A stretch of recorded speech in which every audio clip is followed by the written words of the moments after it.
When there's no more hope is left in me, I can see what comes my way, and I'm always lost. There's nowhere else to go. All I do is fall. Feels like I can make it more than I could bear. Giving up is all that I can surrender to you. Take me in your arms and hold me. With your love, find my rest, and I can see you lead me. You make me.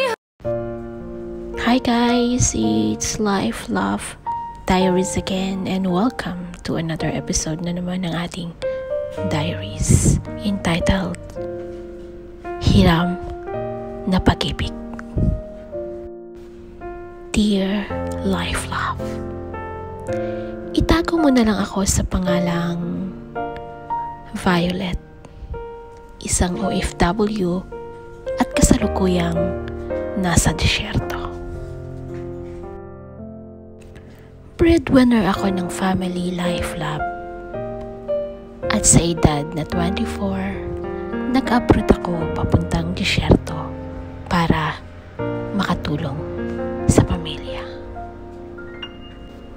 High school lang ang aking natapos, Life Love, at before ako nag-abroad, kung saan-saan ako nagtrabaho, mapa-cashier, mapa-sales lady, at kahit pag-waitress ay ginawa ko na rin. Pero talagang hindi kasya ang kinikita. May boyfriend ako, Life Love, na naiwan nung ako ay mag-abroad. Ngunit dahil sa malayo ako, naghanap na rin siya ng iba at nag-asawa na rin. Sales lady naman, Life Love, ang aking naging trabaho dito sa abroad. Free accommodation at transportation, pero hindi free yung pagkain. At higit sa lahat, mababa rin yung sweldo. Mababa man ang sahod, Life Love, pero kung ikukumpara mo, kung doon ka sa Pilipinas nagtatrabaho, malaki-laki na rin yon at nakakatulong sa pamilya ko. Maganda naman ang naging takbo ng buhay ko, Life Love, sa 3 taon kong pagtatrabaho sa abroad hanggang sa makilala ko si Ivan. Nagtatrabaho siya, Life Love, sa maintenance department ng airport, at nagkakilala kami dahil na rin sa mga mutual friends namin kung nagtipon-tipon pag may okasyon. Single daw siya, Life Love, yun ang pakilala niya sa akin, at nag-start siyang manligaw.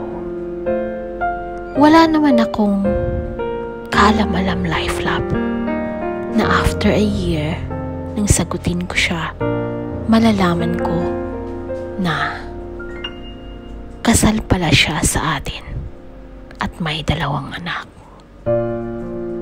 6 months na kaming nagsasama noon, Life Love, na parang mag-asawa. At ang pinakamasakit, siya ang nakauna sa akin, at sa kanya ako nakapigay ang aking pagkababae.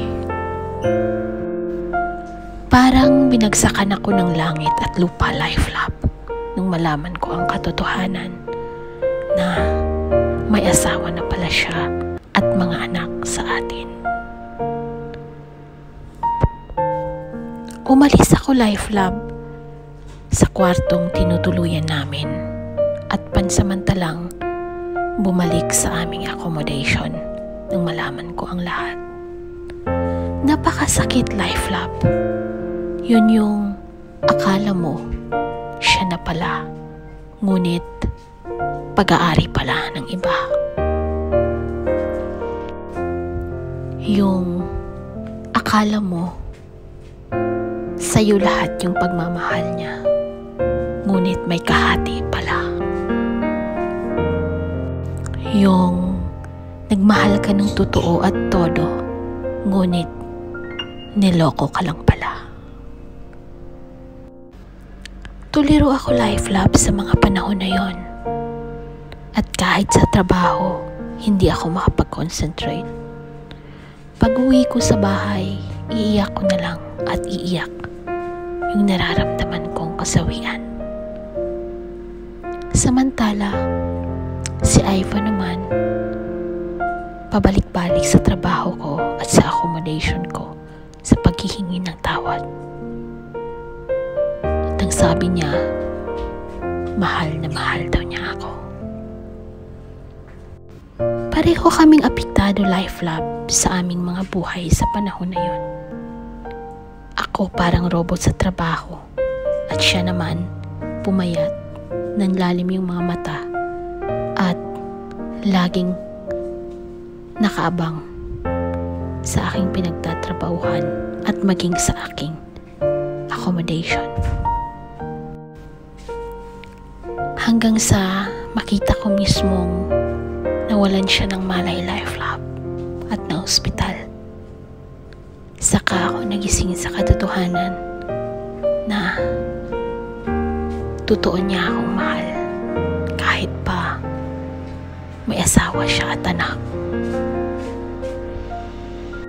Wala mang kasiguraduhan life love ang magiging future ko sa kanya, pero sumugal ako ulit dahil mahal ko siya at bahala na kung anong mangyari pagdating ng panahon.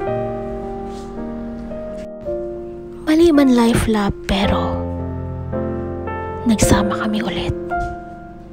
Maraming humusga, maraming nagalit, maraming nagkutya, pero dahil mahal ko siya, ipinaglaban ko ang pag-ibig na yon, kahit hiram lang.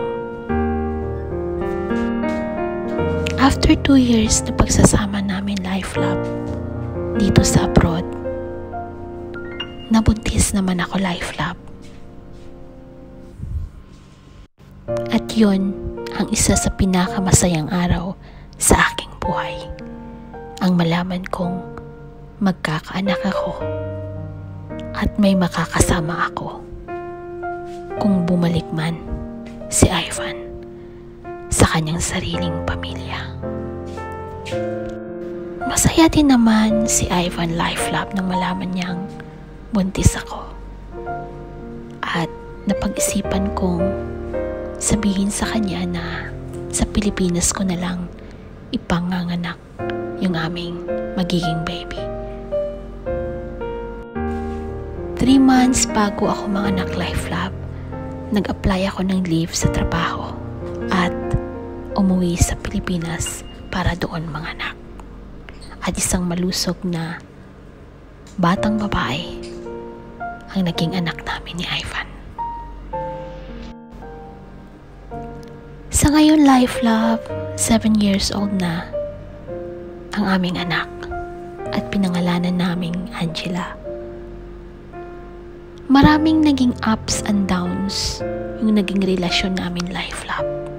Hindi ko man sinasadyang maging kabit at meron akong sariling choice sana, pero mas ginusto ko na lang dahil mahal na mahal ko si Ivan.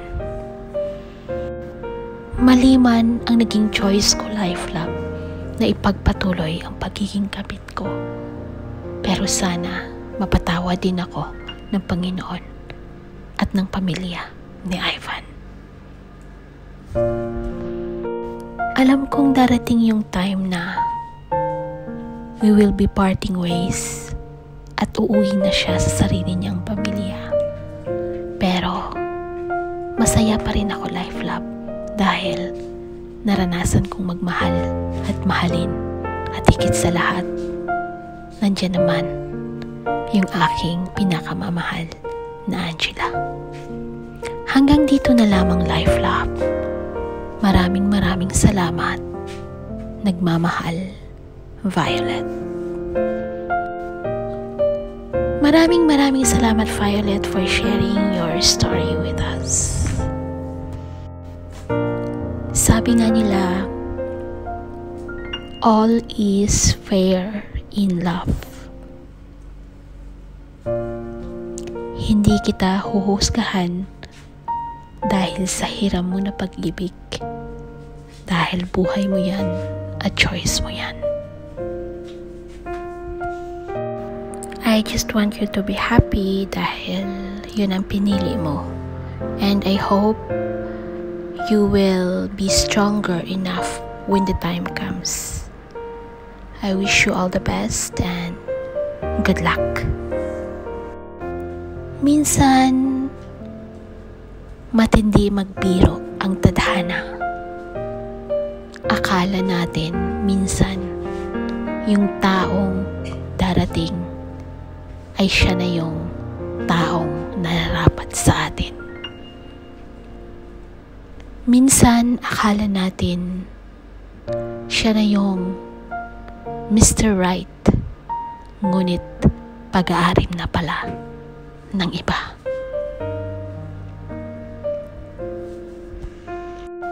Guys, atin pong natunghayan or napakinggan ang kwento ni Violet at sana po'y nakapulutan po ng aral.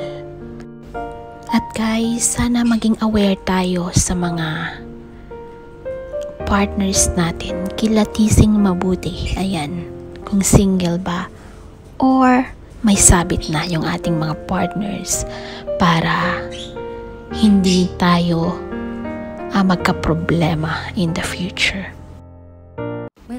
It's time for me to say goodbye again, guys. Always remember, after a heavy storm, there is always a bright sunshine that follows. And always be grateful. See you again, guys, on the next episode of Life, Love, Diaries.